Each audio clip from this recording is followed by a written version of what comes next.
नमस्कार दोस्तों, postal promotion online classes में आप सबका तहे दिल से बहुत बहुत स्वागत है। आइए आज स्टार्ट करते हैं चैप्टर नंबर 4 या सेक्शन नंबर 4, जिसका नाम है transit sections and transit mail offices. क्या नाम है? Transit sections and transit mail offices, यानी परिवहन अनुभाग और परिवहन डाक कार्यालय। मित्रों, आपको याद होगा कि इसके पहले हम लोग तीसरे चैप्टर को कंप्लीट किए थे, सॉर्टिंग मेल ऑफिसेस को। सॉर्टिंग मेल ऑफिस में हम लोग 4 पार्ट में इसको पढ़े थे। पहला पार्ट आपका था मेल डिपार्टमेंट का। किसका था? Mail department. दूसरा पार्ट हम लोग पढ़े थे सॉर्टिंग डिपार्टमेंट। यह आपका सॉर्टिंग मेल ऑफिस का ही है। तीसरा पार्ट हम लोग पढ़े थे रजिस्ट्रेशन डिपार्टमेंट। और चौथा पार्ट लास्ट में इसको पढ़े थे पार्सल डिपार्टमेंट।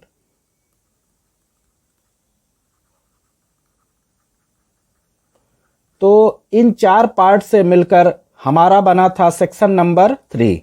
कौन सा था? सेक्शन नंबर 3, जो कि बहुत महत्वपूर्ण था। ये सॉर्टिंग मेल ऑफिस इसके नाम से था। ये सब चीज़ें हम लोग कंप्लीट कर चुके हैं। आज हम लोग कंप्लीट करेंगे सेक्शन नंबर 4 या चैप्टर नंबर 4, जिसका नाम है transit section and transit mail offices. पिछले क्लास में क्लास नंबर 104 तक कंप्लीट कर लिया गया था। आज 100 क्लास नंबर 5 से स्टार्ट करेंगे। क्लास नंबर 105 में दिया गया है duties and responsibilities of mail guard and mail agent. Mail guard या मेल एजेंट की जिम्मेदारी। ये आपका जो सेक्शन नंबर 4 है वो ज़्यादा बड़ा नहीं है। ये लगभग मान के चलिए कि 10-11 क्लास में आपका कंप्लीट हो जाएगा। आज के क्लास में केवल इतना ही कंप्लीट करेंगे, इसलिए अच्छे से पढ़िएगा। डाक रक्षक या डाक एजेंट की ड्यूटियां और जिम्मेदारियां।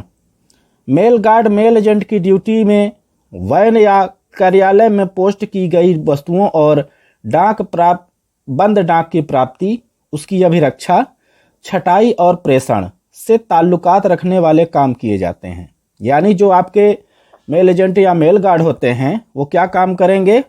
पोस्ट की गई वस्तुओं और डाक की प्राप्ति, मतलब जो भेजना है उसको, जो पाना है उसको, उसकी अभिरक्षा करना, उसकी छटाई और अंत में उसका प्रेषण करना। लेटर बॉक्सों से वस्तुओं की निकासी भी यही कर सकते हैं। किसी सेक्शन कार्यालय या वाहक द्वारा उसे बंद डाक सौंपे जाने पर उसकी पूरी जिम्मेदारी शुरू हो जाती है। किसकी जिम्मेदारी शुरू हो जाती है? मेल गार्ड या मेल एजेंट की। और तब तक जिम्मेदारी रहती है जब तक बैग की सुपुर्दगी नहीं हो जाती है या थैलों की सुपुर्दगी नहीं हो जाती है या उन्हें गंतव्य स्थान को नहीं भेजा जाता है। डाक रक्षक या मेल एजेंट को जब बंद डाक सौंपी जाती है तो उसमें रखी वस्तुओं से उसका कोई सरोकार नहीं होता है ना, उससे उसका कोई सरोकार नहीं रहता है। लेकिन सेक्शन या कार्यालय के नाम जो परिवहन थैले आते हैं उन्हें वही खोलता है और उनमें रखे थैलों को स्वयं निपटाता है। कौन? मेल एजेंट या मेल गार्ड। तो ये हो गया भैया मेल एजेंट और मेल गार्ड की ड्यूटी और उनकी रिस्पॉन्सिबिलिटी। अब आते हैं क्लास नंबर 106 में, सेट की हाजिरी, अटेंडेंस ऑफ अ सेट। तो इसमें प्रेषण डाक कार्यालय में एक हाजिरी रजिस्टर रहता है जिसमें सेट के प्रत्येक अभिकर्ता या डाक अभिरक्षक अपने नाम पर हस्ताक्षर करते हैं और हाजिरी का समय भी उसमें दर्ज करते हैं। निर्धारित समय पर सेट के डाक अभिकर्ता, डाक अभिरक्षक जो भी हैं, रेलवे स्टेशन पर उपस्थित होते हैं और उनके द्वारा यह भी देखा जाता है कि सभी अन्य कर्मचारी भी निर्धारित समय पर उपस्थित हो रहे हैं कि नहीं हो रहे हैं। मतलब जो आपके मेल एजेंट या मेल गार्ड होते हैं तो वो उनकी जिम्मेदारी होती है कि वो देखिए रजिस्टर में साइन भी करेंगे, उसका टाइम भी नोट करेंगे और साथ ही साथ यह भी देखेंगे कि जो दूसरे कर्मचारी हैं वो भी उस टाइम का पालन कर रहे हैं, अपने ड्यूटी में सही से आ रहे हैं सही टाइम पे कि नहीं, उनकी भी इसकी जिम्मेदारी रहती है। क्लास नंबर 106 का वैन की जांच करना, एग्जामिनेशन ऑफ वैन। डाक अभिकर्ता, डाक रक्षक, मेल एजेंट या मेल गार्ड को यह भी देखने के लिए कि कोई चीज़ टूटी फूटी तो नहीं है, वैन के भीतरी हिस्से और फिटिंग की शीशे की खिड़कियां और अन्य बत्तियों की जांच भी उनको कर लेनी चाहिए। किसको कर लेनी चाहिए भैया? मेल एजेंट या मेल गार्ड को, ये भी उनकी जिम्मेदारी रहती है।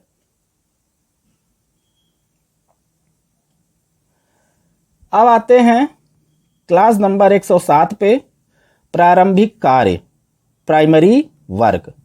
तो सेक्शन के डाक अभिकर्ता या डाक रक्षक को उनको यह भी चाहिए कि अपनी तथा अन्य कर्मचारियों की दस्ती थैलों, अटैची तथा बिस्तरों के बंडल वैन के प्रचाल क्षेत्र से दूर उचित जगह पर रखवा दे। यदि कोई अनुभाग अपना फेरा किसी बदली स्टेशन से शुरू करता है तो डाक अभिकर्ता या डाक रक्षक पहले भार मुक्त होने वाले सेट के इंचार्ज से डाकों की सुपुर्दगी लेगा और कर्मचारियों की मौजूदगी में थैलों की रक्षा, थैलों की जांच उसी को करनी पड़ेगी। किसको? मेल एजेंट या मेल गार्ड को। साथ ही साथ अनुभागीय डाक सूची और विशेष डाक सूची पर डाकों को सही पाने वाले के प्रमाण स्वरूप उस पर हस्ताक्षर करेगा। यह भी जिम्मेदारी मेल एजेंट या मेल गार्ड की ही रहेगी। तो अभी तक जो हम लोग पढ़े हैं तो मेल एजेंट या मेल गार्ड की वही पूरा चीज चल रहा है। अब आता है क्लास नंबर 108, डाक की प्राप्ति और प्रेषण, receipt and dispatch of males. तो मेल एजेंट मेल गार्ड को डाक की प्राप्ति और प्रेषण तथा साथ ही इससे ताल्लुक रखने वाले फॉर्म तैयार करने के बारे में छटाई अनुभागों, सॉर्टिंग सेक्शन या छटाई डाक कार्यालयों के लिए निर्धारित नियमों में से उन अंशों का कड़ाई से पालन करना चाहिए जो डाक अनुभाग या डाक चालान कार्यालय पर लागू होते हैं। बात समझ में आ गई? दूसरी चीज क्या होता है कि डाक विनिमय डाक के डिब्बों के अंदर दोनों दरवाजों से होना चाहिए, है ना। डाक विनिमय जो होता है आपका आदान प्रदान जो होता है वो डाक के डिब्बे के दोनों दरवाजों से होना चाहिए। अर्थात डाक के विलंब से बचने के लिए डिब्बे के प्रमुख प्रवेश और भंडार स्थान से भी देखना चाहिए, है ना। डाक के विलंब से बचने के लिए डिब्बे के प्रमुख प्रवेश और भंडार स्थान से भी हो सकता है।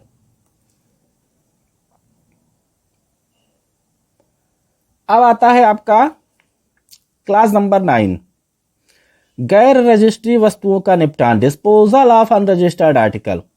वैन में पोस्ट की गई या डाक चपरासी से प्राप्त गैर रजिस्ट्री वस्तुएं हिदायतों के अनुसार छांटी जानी चाहिए और उन्हें जहां तक हो सके मंडल अध्यक्ष पीएमजी द्वारा निर्धारित विधि के अनुसार ही निपटाया जाना चाहिए। देखिए उनके पास एक सर्कुलर रहता है जिसके हिसाब से हमें डाक का निपटान करना है ना। तो बोल रहा है कि पीएमजी साहब के अनुसार जो सर्कुलर जारी किया जाता है उसी के अनुसार ही आपको डाक का निपटान करना है। अब आते हैं क्लास नंबर 110, डाक प्रमाण पत्र, सर्टिफिकेट ऑफ पोस्टिंग। तो पोस्टिंग के प्रमाण पत्र केवल ट्रांजिट मेल कार्यालयों द्वारा या टीएमओ, ट्रांजिट मेल ऑफिसेस द्वारा पोस्ट ऑफिस गाइड के विषय पर नियम के अनुसार जनता को दिए जाते हैं। सर्टिफिकेट ऑफ पोस्टिंग जो होता है वो टीएमओ के द्वारा, है ना, पोस्ट ऑफिस गाइड के जो भी नियम कानून है उसके अनुसार ही जनता को दिए जाएंगे। क्लास नंबर 111, देर से आए पत्रों पर कार्यवाही, ट्रीटमेंट ऑफ लेट लेटर्स। तो देर से आए पत्रों के व्यवहार के बारे में डाक नियम पुस्तक के बारे में जो भी नियम लिखा गया है, खंड नियम कौन सा 61 में दी गई हिदायतें डाक चालान कार्यालयों पर भी लागू होती हैं। यह भी पीओजी गाइड के अनुसार ही होता है। अब आते हैं क्लास नंबर 112, वस्तुओं की रजिस्ट्री, रजिस्ट्रेशन ऑफ आर्टिकल। कुछ अपवादों को छोड़कर हर एक डाक चालान कार्यालय को रजिस्ट्री के लिए पत्र, डाक वस्तुएं स्वीकार करने का अधिकार है, पर बीमे के लिए नहीं है, मानी इंश्योरेंस आर्टिकल के लिए ये चीज नहीं है। क्लास नंबर 113, डाक बंद करने के लिए निश्चित घंटे, hours for fixed for closing the mails. इसके बारे में हिदायतें डाक नियम पुस्तक खंड 5 में दिया गया है। नियम कौन सा? 58 में। इसके अनुसार ही जो भी डाक बंद करने के लिए घंटे हैं या टाइम है वो उसमें उसके अनुसार ही किया जाएगा। अब आते हैं आपका क्लास नंबर 114, प्रेषण के लिए तैयार डाक तैयार करना, preparation of mail for dispatch. जिन स्टेशन पर कोई डाक चालान अनुभाग डाक सुपुर्द करता है तो वहां गाड़ी पहुंचने या डाक चालान कार्यालय जिस समय डाक का प्रेषण करता है, इनमें से जो भी लागू होता हो उससे काफी पहले यथास्थित सुपुर्दगी या प्रेषण के लिए थैले छांट लिए जाने चाहिए, है ना। जिन स्थानों में खुले ही आगे ना भेजना हो उन्हें पारवहन थैले के अनुसार छांटा जाना चाहिए। जैसे जिनको अगर खुले भेजना है डाक को तो मान लीजिए ठीक है, उसकी छटाई हो गई।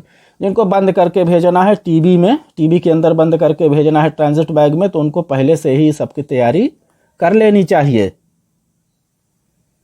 अब आते हैं क्लास नंबर 115, वैन या कार्यालय छोड़ने से पहले अंतिम कर्तव्य, final duties for before quitting van और ऑफिस। तो डाक रक्षक को इस ख्याल से कि यदि कहीं कोई चीज टूट फूट गई हो या गायब हो गई हो तो वैन की फिटिंग, बत्तियां की आदि की अच्छे से जांच कर ले। वस्तुओं की सूची में जिन वस्तुओं को ब्यौरा दिया गया है वो डाक एजेंट को उन्हें अच्छे से जांच परख ले, और यह ख्याल भी रख लेना चाहिए कि लेखन सामग्री, मुहरे, सील, वहियां आदि सावधानी से अलग रख दी गई है कि नहीं। ये भी क्या होता है कि देखिए वैन को छोड़ने से पहले वो उसको क्या, मेल गार्ड या मेल एजेंट जो भी होंगे इसके डाक रक्षक को, मेल गार्ड को ये सब चीजें देख लेनी चाहिए।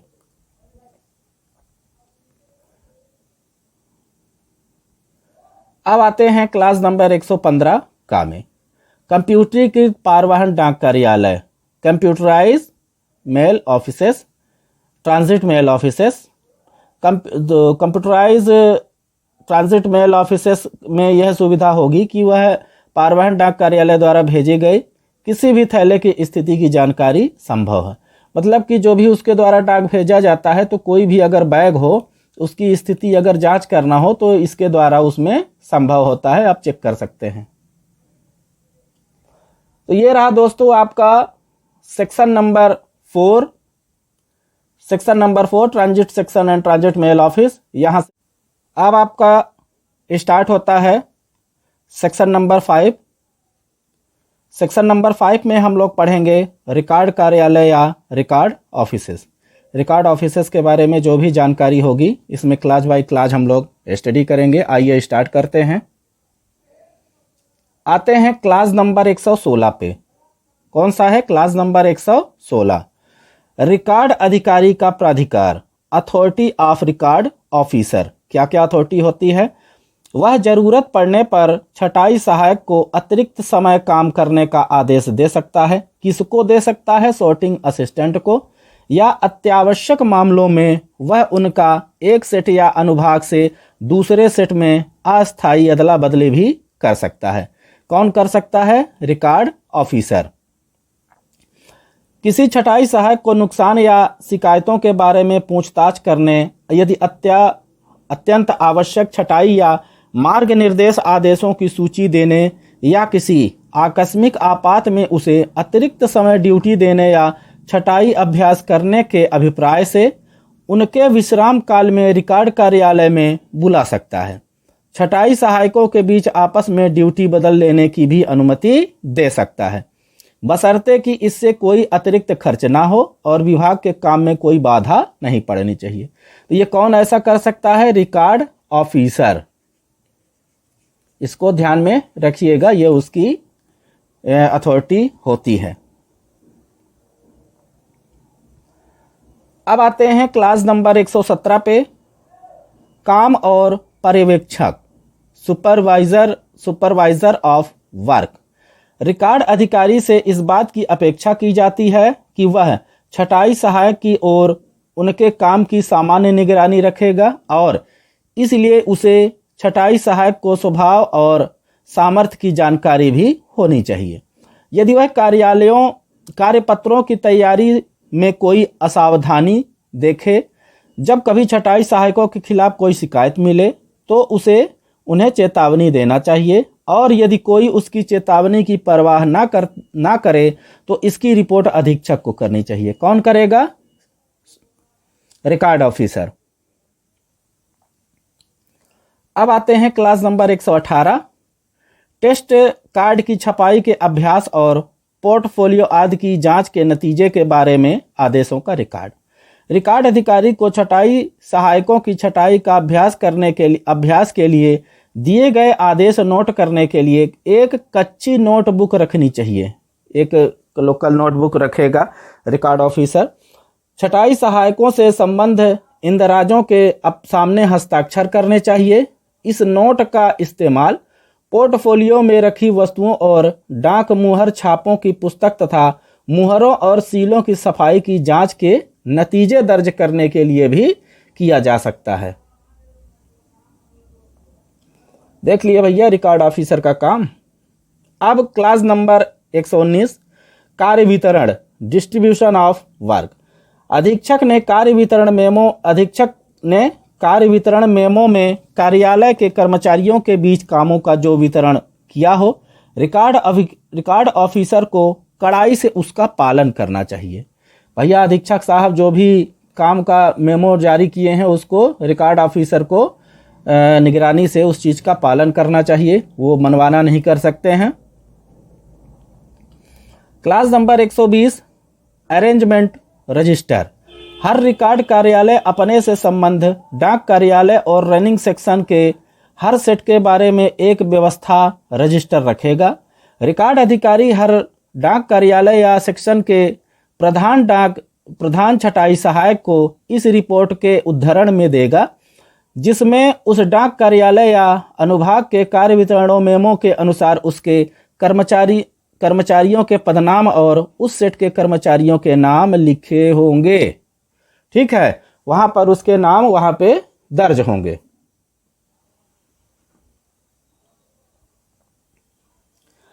अब आते हैं क्लास नंबर 121 में। क्लास नंबर 21 में आपका है roll of metal token to be maintained in the record office. धातु टोकनों की नामावली रिकॉर्ड कार्यालय में रखी जाना। तो इसमें देखिए जो nominal roll of metal tokens होते हैं वो रिकॉर्ड ऑफिस में ही रखी जानी चाहिए। कहाँ पे रखी जानी चाहिए? रिकॉर्ड ऑफिस में। रिकॉर्ड अधिकारी को प्राप्त हुए सभी धातु टोकनों को धारकों की एक नामावली अवश्य रखनी चाहिए। इन नामावली में हर टोकन के लिए एक अलग पृष्ठ दिया जाएगा, अलग से उसमें जो भी पृष्ठांकित किया जाएगा, जिसमें उन लोगों के नाम लिखे जाएंगे जिन्हें एक दूसरे के बाद वह टोकन दिया जाएगा, है ना। तो वितरित किए गए टोकनों की क्रम संख्या के मुताबिक फाइल की जांच होनी चाहिए। जो टोकन वितरित ना किए गए हों उन्हें रिकॉर्ड कार्यालय के सेफ में सदा ताला बंद करके रख देना चाहिए। अब आते हैं class number 122,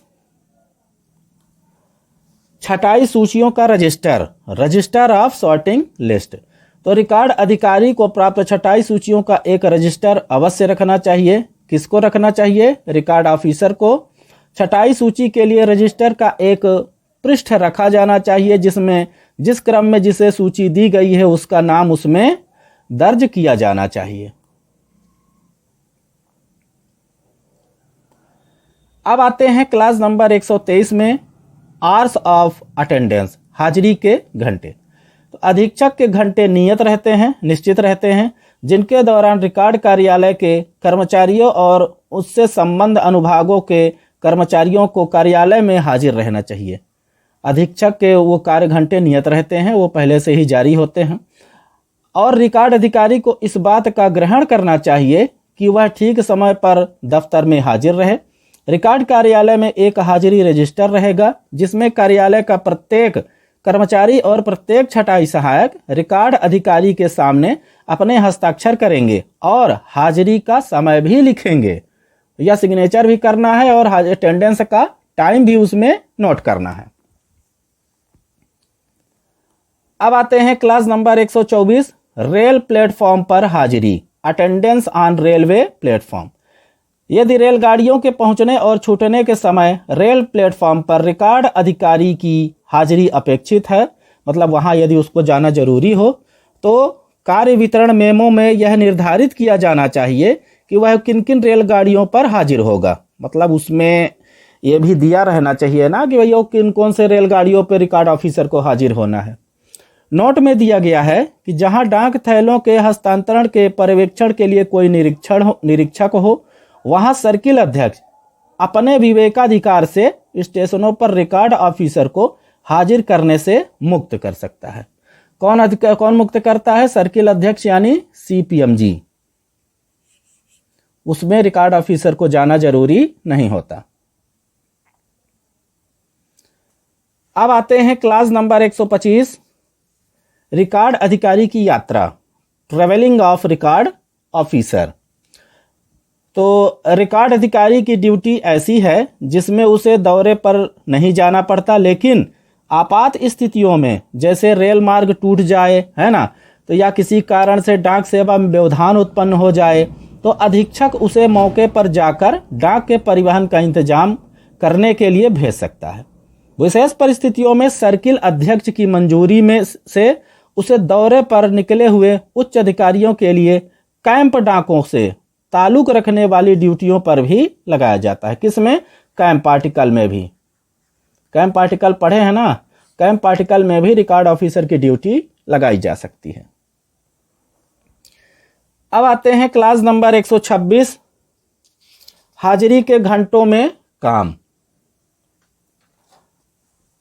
work to be done during attendance hours. पिछले फेरों और ड्यूटी के दौरे के कार्यपत्रों को लेना और उसे जांचना। दूसरा, अगले फेरों और ड्यूटी के दौरे के लिए कार्यपत्र जारी करना और तैयार हो जाने पर उनका निरीक्षण करना। तीसरा, पिछले फेरों और ड्यूटी के दौरों के वापस लाए गए खाली थैलों की सुपुर्दगी लेना और अगले फेरों और कार्य के दौरे के लिए थैले जारी करना। ये चीज क्या होता है आपका? हाजिरी के घंटों में ये कार्यपत्र जो हैं वो उसका वर्णन किया गया है।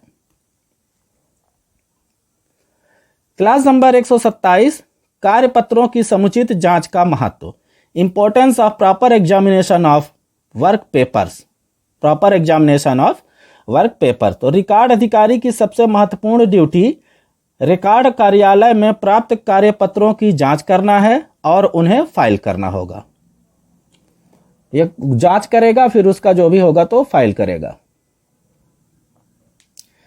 आते हैं क्लास नंबर 128 पे, कार्यपत्रों की जांच के समय ध्यान देने योग्य बातें, points to be observed in examination of work paper. तो कार्यपत्रों में शामिल सभी दस्तावेज बंडल प्रधान छटाई सहायक, हेड सॉर्टिंग असिस्टेंट, डाक अभिकर्ता से प्राप्त हैं। किससे? मेल गार्ड से।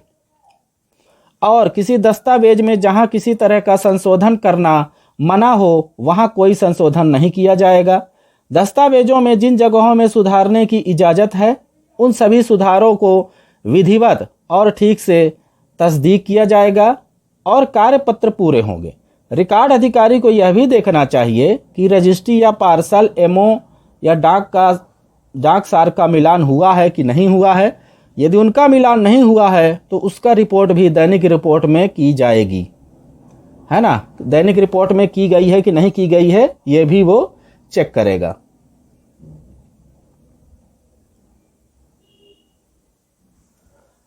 अब आते हैं क्लास नंबर 129 पे, दैनिक रिपोर्ट का निपटान, डिस्पोजल ऑफ डेली रिपोर्ट। तो रिकॉर्ड अधिकारी सेट की दैनिक रिपोर्ट पर निर्धारित ढंग से उसको जांच के बाद मुहर लगाएगा और हस्ताक्षर करेगा और उन्हें अपनी दैनिक रिपोर्ट में दर्ज करके हर एक के साथ उसकी सार रिपोर्ट संलग्न कर यथा स्थित अधीक्षक या उप अधीक्षक को भेज देगा। मंडल के भीतर के डाक कार्यालयों द्वारा बनाए गए बंडलों से संबंधित जांच पर्चियों को अलग कर लेगा और पहली डाक से संबंधित अधीक्षक या प्रथम श्रेणी पोस्टमास्टर को भेज देगा।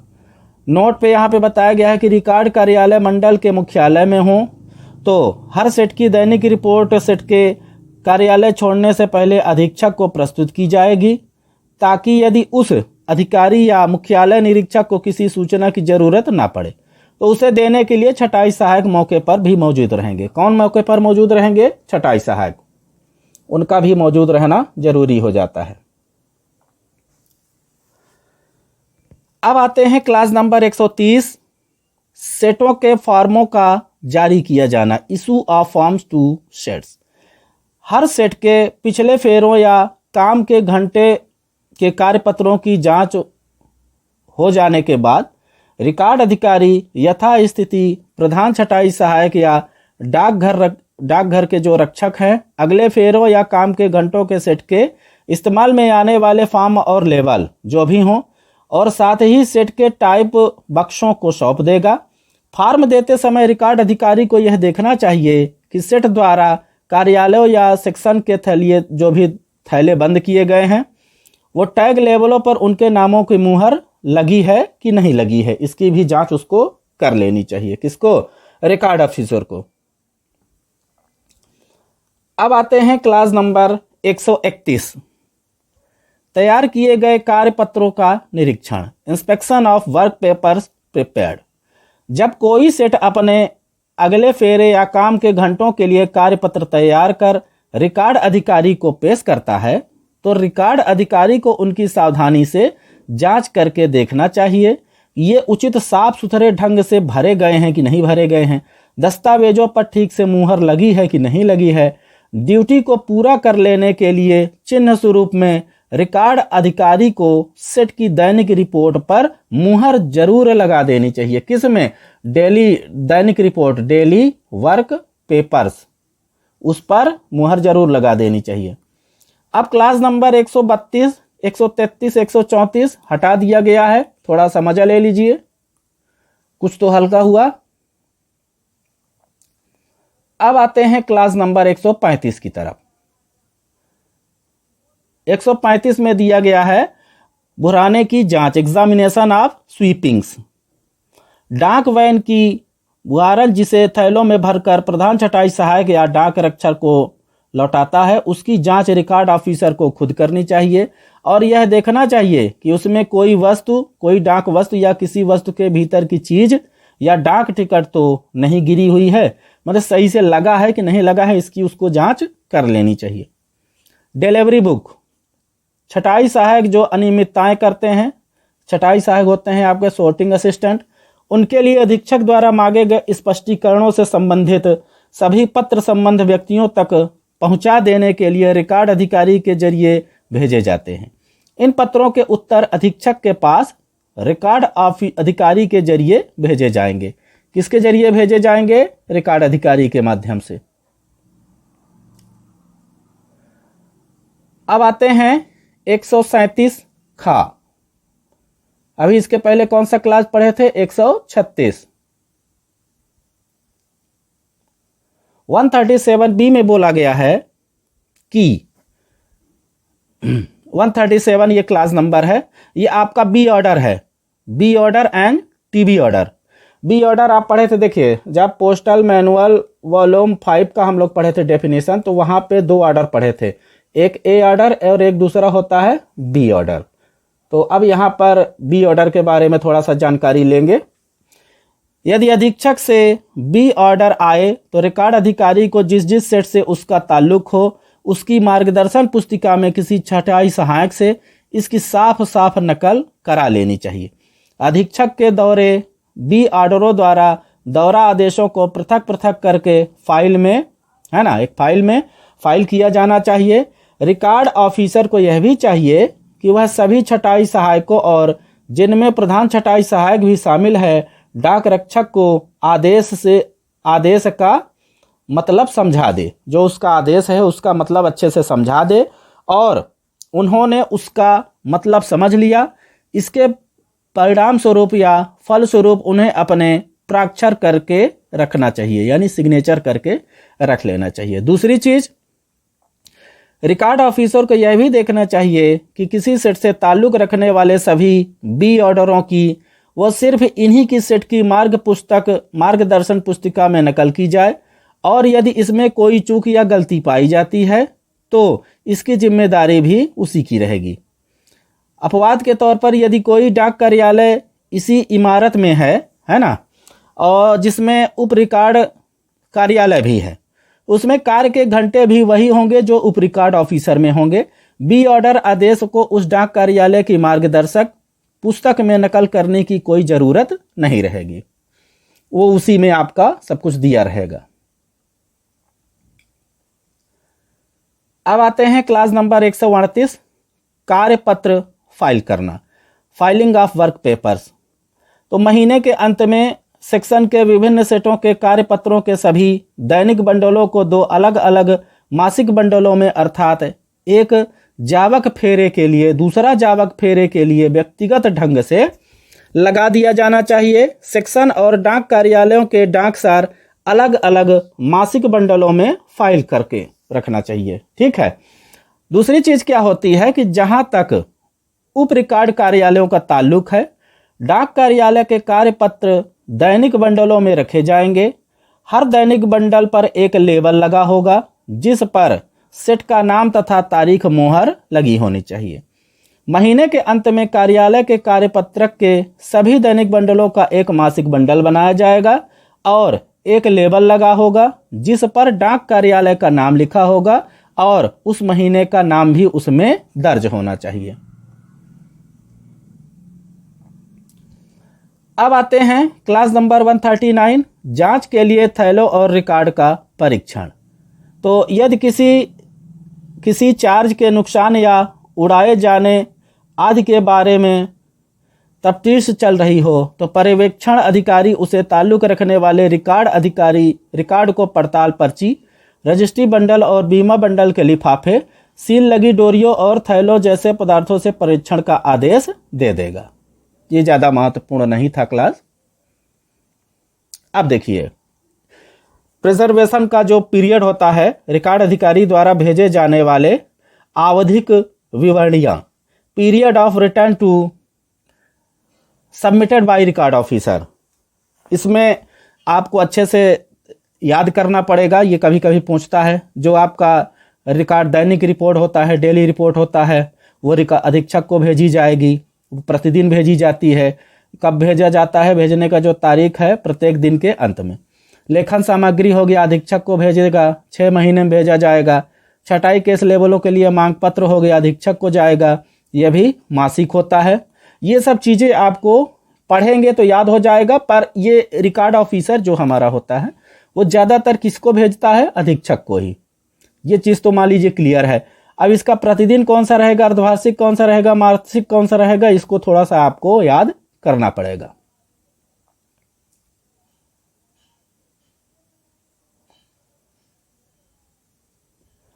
अब आते हैं क्लास नंबर 141 पे, रिकॉर्ड अधिकारी की दैनिक report, daily report of the record officer. तो रिकॉर्ड अधिकारी के लिए जरूरी है कि यथास्थित मंडल के अधीक्षक या अधीक्षक छटाई को एक दैनिक रिपोर्ट दे। इस रिपोर्ट के साथ रिकॉर्ड कार्यालय में संबद्ध की दैनिक रिपोर्ट की यदि छटाई कार्यालयों में कोई अनियमितताएं पाई जाती हैं तो उनका लिखित स्पष्टीकरण भी होना चाहिए। यदि नीचे लिखी अनियमितताएं में से कोई एक घटना होती है तो रिकॉर्ड अधिकारी की दैनिक रिपोर्ट में उसका जिक्र होना बहुत जरूरी है। देखिए, रिकॉर्ड ऑफिसर के पास एक डेली रिपोर्ट होता है। डेली रिपोर्ट, जैसे हम लोग छोटे थे ना तो नहीं पढ़ते थे तो बनाते थे कि आज क्या क्या किए हैं, वही चीज इनके पास भी होता है। कौन कौन सा होगा इसमें? का नंबर पर फेरे पर रवाना होने वाले सेट में किसी छटाई सहायक, डाक रक्षक या वैन चपरासी की गैर हाजिरी, इसको दर्ज करना चाहिए। दैनिक रिपोर्ट में गैर हाजिरी के पूरे ब्यौरे दिखाए जाने चाहिए और यह भी दिखाया जाना चाहिए कि कितनी अतिरिक्त ड्यूटियों का आदेश दिया गया है। दूसरी चीज, खा नंबर पे रिकॉर्ड कार्यालयों में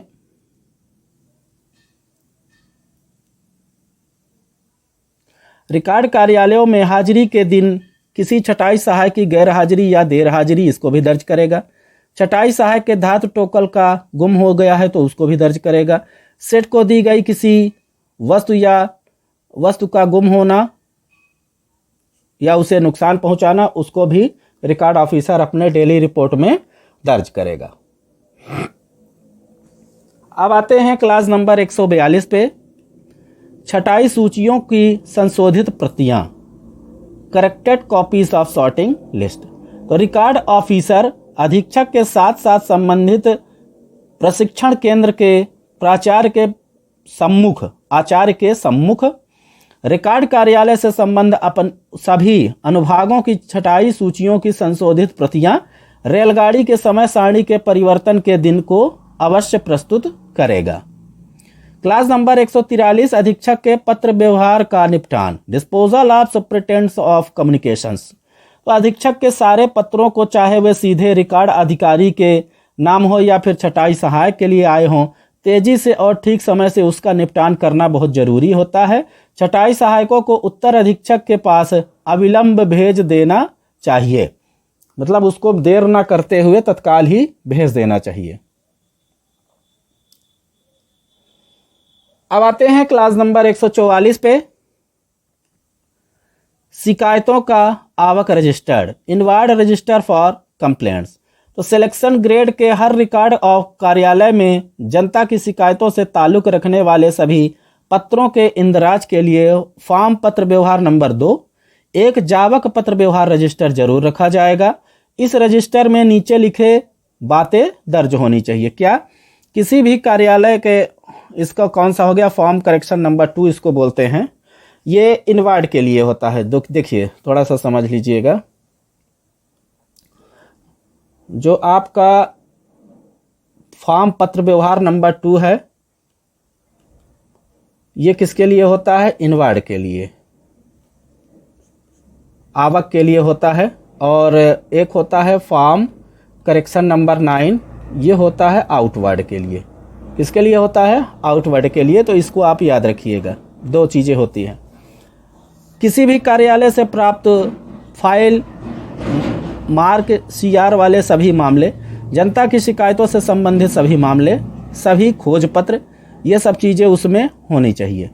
अभिलेख अधिकारी या इसके लिए विशेष रूप से अधिकृत अन्य पर्यवेक्षण अधिकारी का यह व्यक्तिगत कर्तव्य होगा कि वो इस रजिस्टर को हफ्ते में एक बार, जैसे शनिवार की शाम को, जरूर देखें और इस बात से अपनी तसल्ली जरूर कर लें कि जो भी पत्र आए थे उनका शीघ्र ही जवाब दे दिया गया है। उनको इसका मिलान कर लेना चाहिए। अब आते हैं क्लास नंबर 145 नंबर, मासिक लेखा बंडल, मंथली अकाउंट्स बंडल। तो मंथली अकाउंट्स बंडल जो होते हैं वो हेड रिकॉर्ड ऑफिसर हर माह की 5 तारीख को लिफाफे में भरकर भेजेगा।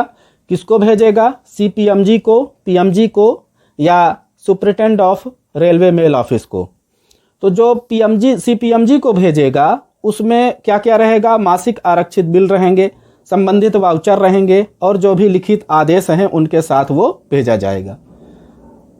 जो हम आपको बताए थे तीसरे नंबर पे, senior railway mail services superintendent of RMS को जो भेजेगा, वेतन और यात्रा भत्ता के समावितरण ज्ञापन जो होंगे उनको साथ पगार या चिट्ठा में भरकर भेजा जाएगा।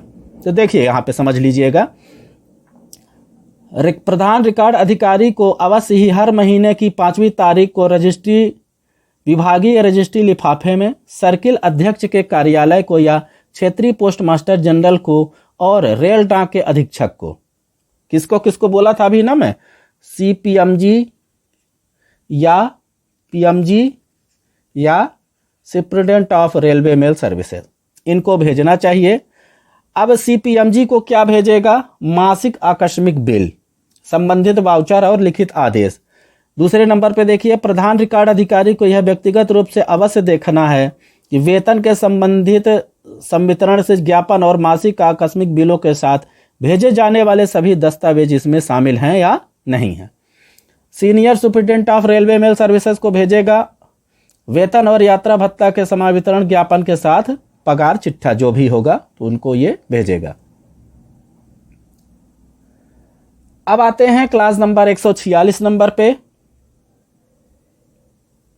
क्लास नंबर 146 पे बोला गया है पगार चिट्ठों तथा अन्य दस्तावेजों का फाइल किया जाना, filing of acquittance rolls and other documents. तो प्रधान रिकॉर्ड कार्यालय में हर महीने के सभी पगार चिट्ठों के लिए क्रमिक संख्याएं दी जाएगी। प्रधान रिकॉर्ड कार्यालय के चिट्ठों में से संख्या नंबर 1 लगाई जाएगी। पगार चिट्ठों और वेतन तथा यात्रा भत्तों के पंक्तिकरण के ज्ञापनों को कैलेंडर वर्ष के अंत तक दफ्ती के आवरण में खुले ही बिना मोड़े गए रख लेना चाहिए। उसके बाद पगार चिट्ठों और वेतनों और यात्रा भत्तों की रसीदों के संबंधित ज्ञापनों के साथ एक वही के रूप में जिल्दबंदी करके उसको रख देनी चाहिए। ठीक है, तो ये हो गया। बाकी इसमें कोई ऐसा इम्पोर्टेंट नहीं है। अब आते हैं क्लास नंबर 146 का, ये थोड़ा सा महत्वपूर्ण है। प्रधान अभिलेख कार्यालय का कंप्यूटरीकृत, है ना, computerisation of head record office. तो इससे डाक, देखिए नाम से ही क्लियर है, इसके डाक कार्यालयों तथा उनके प्रधान अभिलेख कार्यालय के बीच एक बार डेटा की प्रविष्टि होने पर डेटा का हस्तांतरण 3 कार्यालयों के बीच होगा, जिसमें कार्य संपादक का समाकलन संभव हो सकेगा। इसके द्वारा कर्मचारियों तथा उनके पदनामों और डाकघर तथा डाक कार्यालयों के लिए विशिष्ट कोड दिया जाएगा। विशिष्ट प्रकार के पत्राचार की जो भी संभव हो वो सब उसमें रहेंगे। इसमें प्रधान अभिलेख अधिकारी को लेखा जांच तथा खोज पत्र के अनुवर्ती क्रम में कार्य में प्रगति के लिए विशुद्धता प्राप्त होगी। इस प्रणाली से प्रधान अभिलेख अधिकारी सिस्टम प्रशासक के रूप में काम करेंगे। किसके रूप में काम करेंगे? सिस्टम प्रशासक के रूप में। तो यह हो गया आपका क्लास नंबर 146। तो यहां से दोस्तों आपका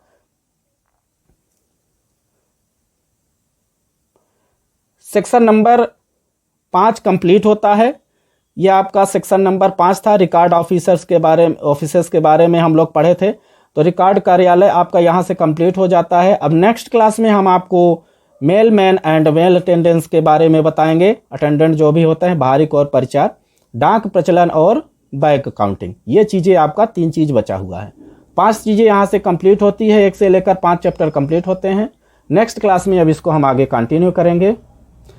रुकिए थोड़ा सा, यदि अभी तक आप हमारे चैनल को सब्सक्राइब नहीं किए हैं तो चैनल को देखिए, प्लीज़ सब्सक्राइब कर लीजिए, बेल आइकन को प्रेस कर लीजिए। कोई भी नोटिफिकेशन हमारे द्वारा भेजा जाएगा, आप सब्सक्राइब किए रहेंगे तो आपको उससे जल्दी जानकारी